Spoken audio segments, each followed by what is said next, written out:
नहमदुहु व नुसल्ली व नुसल्लिमु अला रसूलिहिल करीम अम्मा बाद। अल्लाह सुब्हानहु व तआला ने हमें दीन पर अमल करने के साथ साथ उसको आगे महफूज शक्ल में अगली नस्लों तक पहुंचाने की जिम्मेदारी भी दी है। हमारी औलाद, हमारे बच्चे, पोते नवासे भी जब देखेंगे, पोतियां नवासियां और भांजे भतीजे, ये सब जो देखेंगे तो इनको पता ही चलेगा कि दीन क्या है। दीन की कुछ चीज़ें अलामती होती हैं जो हमारे अमल से लोग सीखते हैं, और बाज़ औक़ात हमें उसमें आउट ऑफ द वे जाना पड़ता है।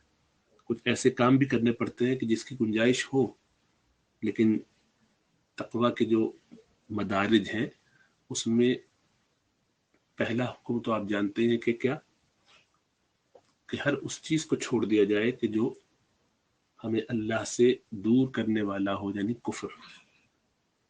तो इस्लाम में आ गए, ईमान ले आए, तो ये हमने पहला बैरियर अपने और अल्लाह की नाराज़गी के दरमियान रख दिया, ताकि हम अल्लाह को नाराज़ न करें, अल्लाह की पकड़ में ना आए। तो ईमान लाके हम पहले स्टेज पे आ गए। दूसरा स्टेज, गुनाह न करते रहना और बचते रहना गुनाह से, और अगर हो जाए तो फौरन तौबा कर लेना। ये तौबा का स्टेज है। पहला इस्लाम का, यानी सबमिट करके, सरेंडर करके अल्लाह की नाराज़गी को दूर किया, वो अल्हम्दुलिल्लाह हम सबको हासिल है कि हम सब मुसलमान हैं। दूसरा स्टेज कि हम गुनाह करते नहीं, गलती से अगर हो जाए या शैतान की बहकावे में, नफ्स की शरारत की वजह से हो जाए, तो फिर फौरन तौबा कर लेते, रुजू कर लेते, इस्तिग़फ़ार करके अल्लाह की तरफ आ जाते हैं। ये दूसरा स्टेज। तीसरा स्टेज ये है कि वो चीज़ें जो मकरूह हों, नापसंदीदा हों, लेकिन जायज़ हों, वो चीज़ें जो कि जायज़ हों लेकिन इस तौर पर कि बाज़ के नज़दीक वो नाजायज़ हों, बाज़ के नज़दीक वो जायज़ हों, तो गोया उसमें एक सस्पिशन आ गया, मुश्तबे हो गई वो चीज़। और अक्सर भी कहते हो अगरचे जायज़, और कुछ लोग कहते हो कि नाजायज़, तब भी एक उसमें 100% सर्टेनिटी नहीं होती, यकीन पूरी तरह नहीं होता। बाज़ ने उसको जायज़ करार दिया, बाज़ ने नाजायज़, तो आदमी ज़रा सा कंफ्यूज होता है। तो ऐसी कंफ्यूजन वाली चीज़ों से, ऐसी चीज़ों से कि जिसमें सस्पिशन हो,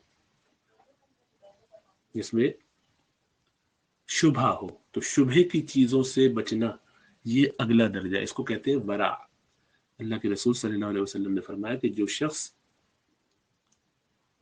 वरा से इख्तियार करता रहे, यानी जो शुभे वाली चीज़ों से भी बचता रहे, तो इसने अपने दीन को सही मानों में महफूज कर लिया। क्योंकि अब इसमें कभी भी ऐसी उसने बाड़ लगा दी कि कभी भी कहीं से शैतान को हमला करने का मौका नहीं मिलेगा, इसलिए कि वो शुभे वाली चीज़ से भी बचता है। तो मोमिन क्या करता है कि वो ये देखता है कि उसको आहिस्ता आहिस्ता तरक्की करते करते तकवा में यहाँ तक आने का मौका मिला कि नहीं, या हम अभी भी स्टेशन पे वहां खड़े हैं जहां ईमान ला के खड़े थे, यानी पहले ही दर्जे पर। दूसरे दर्जे पे हम नहीं आएंगे, तौबा इस्तिग़फ़ार नहीं करेंगे, तो गुनाहगार मुसलमान होंगे। लेकिन ये गुनाह आहिस्ता आहिस्ता हो सकता है कि हमें कुफर में डाल दे, क्योंकि गुनाह की नहुसत ये है कि वो दिल पे जंग डाल देते हैं और आहिस्ता आहिस्ता आदमी कुफर में जा सकता है। वो तो फर्ज है, ये दोनों स्टेशन तो हर मुसलमान को हासिल करना, हर इंसान को हासिल करना फर्ज है। लेकिन तीसरा स्टेशन जो है, वो अपने आप को अगर महफूज रखना है, अपने ईमान के लिए गारंटी चाहिए, अपने आप को जहन्नम से डिटोर करके जन्नत में नहीं बल्कि सीधा सीधा जन्नत में पहुंचाना है, तो उसके लिए ये वरा वाला भी स्टेशन इख्तियार करना पड़ेगा।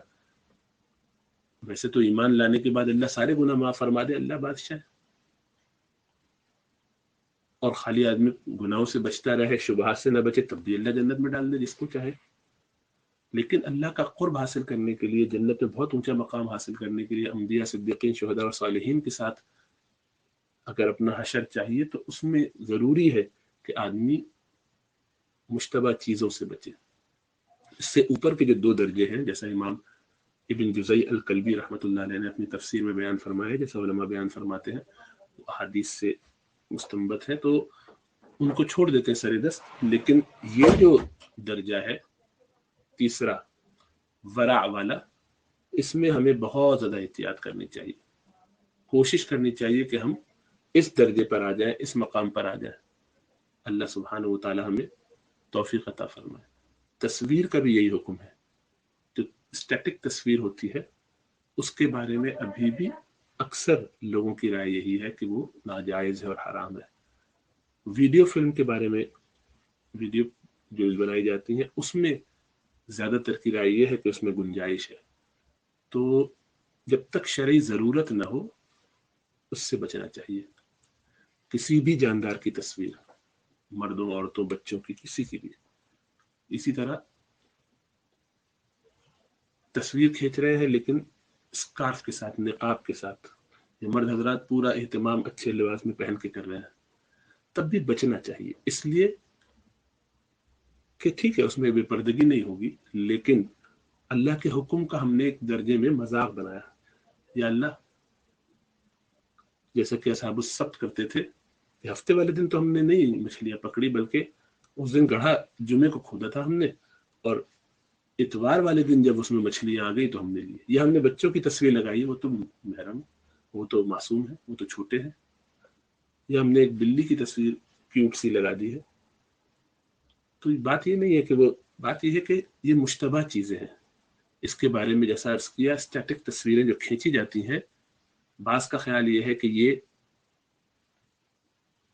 पानी में अक्स की तरह है और शीशे में अक्स की तरह है।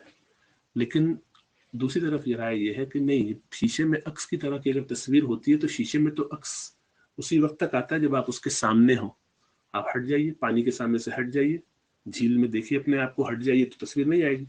लेकिन कैमरे की तस्वीर तो रहती है। इसका मतलब ये है कि वहां पे कुछ हिस्सा बनकर मौजूद रहता है। तो अगर ये तस्वीर के हुक्म में हो, जिसको तस्वीर कहते हैं, वो तस्वीर जो हाथ से बनाई जाती है और कैमरे की उससे बहुत मुशाबे होते हो, तो फिर उसके लिए तो बड़ी शदीद वईद आई है हदीस में कि अल्लाह सुब्हानहू व तआला फरमाएंगे इसमें रूह डालो, उसको जिंदा करो। तुमने मेरी नक्काली करने की कोशिश की, तुमने जिस वो काम किया जो मैंने तुम्हें मना किया था।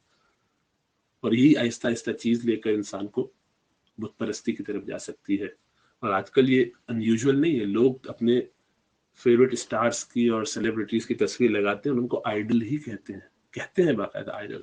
वो अभी पूजने की हद तक नहीं करते, लेकिन ऐसे लोग पैदा हो चुके हैं कि जो बाकायदा ऐसे लोगों के, यानी वर्शिप इबादत के तौर पे नहीं करते, लेकिन जहनी तौर पर उनके गुलामी इख्तियार करके बैठे हुए। तो ऐसा ना हो कि हम अपने इस दीन को जो अपनी नस्लों तक पहुंचाना है उसमें कुछ खोट वाला दीन पहुंचाएं, तो वो हमसे क़यामत में सवाल करेंगे। तो दीन की हिफाजत के लिए हम सबको एक दूसरे की सपोर्ट करते हुए आगे चलना है। और इसलिए इस सबकी एहतियात करने को कहते हैं कि अपनी तस्वीरें मर्द भी ना लगाएं, औरतें भी ना लगाएं, बिल्कुल ना लगाएं। जरूरत क्या है? इस मिजाज को अपने अंदर से निकाल दें। हमें क्या करना है इससे, इसका फायदा क्या है, इससे क्या पता चलता है? आप बताना क्या चाहते हैं? दुनिया को बताना चाहते हैं कि आपको बहुत ज्यादा जो है वो फुला से मोहब्बत है, अपने अब्बा की मसलन वो दुनिया से जा चुके, एक तस्वीर आपने उनकी लगा दी, वालिदा की लगा दी। अगर वाकईतन ये तस्वीर जायज हुई तब तो ठीक है, कोई मसला नहीं, लेकिन कोई सवाब भी तो नहीं है ना उनकी तस्वीर लगाने का। तो हमारा तो रवैया ये होना चाहिए कि मुझे इस काम से आखिरत में क्या सवाब होगा। एहतियात करने में बहरहाल सवाब है कि मैं दीन की सही शक्ल आगे पहुंचाने की कोशिश में लगा हूं। एहतियात करने में बहरहाल एहतियात है कि ये फायदा है कि कुछ ना कुछ अजर मिलेगा, तो चलो मुश्तबा चीज से भी बच रहा हूं। एहतियात करने में या न लगाने में ये फायदा है कि चलो कम से कम, अगरचे वो जायज थी, फिर भी मैंने एक सही मैसेज कन्वे किया है और अपने नफ्स के ऊपर चोट लगाई है। दिल तो ये चाहता था, लेकिन अल्लाह आपकी खातिर छोड़ रहा हूँ। तो देखिए कि अल्लाह की खातिर कुर्बानी देने की वजह से अल्लाह कितना खुश और राजी होंगे। हाँ, आपकी जरूरत है, पासपोर्ट पे लगाइए, लेकिन तस्वीर लगा के हम असल में चाहते क्या? अगर अपने आप से सवाल कीजिए कि हम उससे चाहते क्या है, क्या पता चले, लोग क्या करें, वाह वाह करें, लोग कुछ उसके बारे में कमेंट करें, ये बताएं कि मुझे अपने फलां से बड़ी मोहब्बत ताल्लुक है, या मैं फलां। हम चाहते क्या है? तस्वीर से हम बताना क्या चाहते हैं? उसका कोई दुनियावी दीनी कोई फायदा है क्या? उससे कोई दुनियावी फायदा नहीं, कोई दीनी फायदा नहीं। बस इन सब बातों के बारे में गौर कीजिए, सोचिए और अपने इस जहन को बिल्कुल क्लियर कर लीजिए कि हमें उन कामों को करना है कि जिससे हम अल्लाह के करीब हों। उन कामों को नहीं करना ये सोचते हुए अरे यार जायज ही तो है, क्या हुआ, कर लेते हैं, क्या मजाक है। इस मजाक में न पड़े, ये पढ़े कि क्या करने से मैं अल्लाह के करीब होऊंगा कि नहीं। اگر اللہ کے قریب ہو تو ضرور کیجیے، نہ ہو تو نہ کریں. اللہ سب کو عمل کی توفیق عطا فرمائے.